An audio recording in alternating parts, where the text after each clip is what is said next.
Now, how on earth did you get into this, Brad? I mean, you say on your website that you're a grown man tapping your face for a living, but I mean, how did you get into this? I know you've got an acting background. You've been on Days of Our Lives.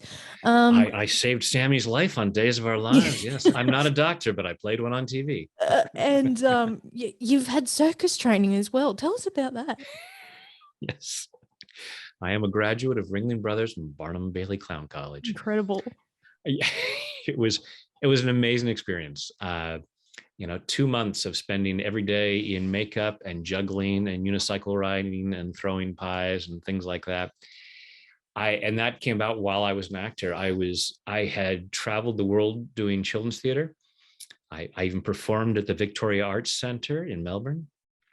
And then I decided at one point it's time to go to Hollywood and become a movie star, as one does. Yeah.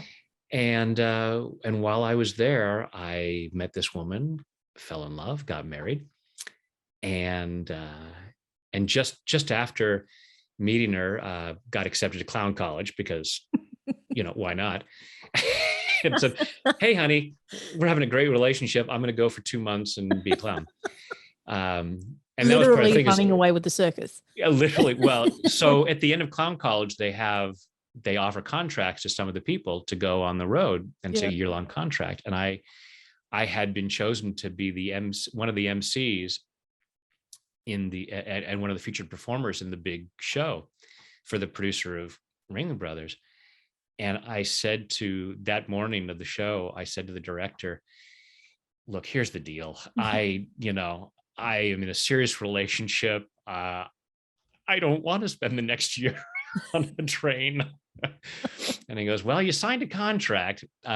Fortunately, I was not the kind of clown they were looking for that show. They asked me to come and do some other things, but so I didn't spend the next year on the train, but I did get married. And when our first child was on the way, I thought I might need a backup job to help support my family because even though I'd played a doctor on television, it wasn't quite the salary of the doctor, and I wasn't making quite enough at that point to support a family. So I thought I'd always been fascinated by the power of the mind, and I saw an ad for a hypnotherapy school. I thought, hey, that would be really cool. So I trained to become a hypnotherapist and started a small practice. And so I was doing the hypnotherapy and pursuing my acting career at the same time. And then a couple of years later, when our second child was on the way, I realized, as much as I love acting, this personal development work is really what I'm called to. This is what I'm here for, is helping people make these shifts so that they can live a better life. And we left Los Angeles to move up to Northern California to be closer to our families.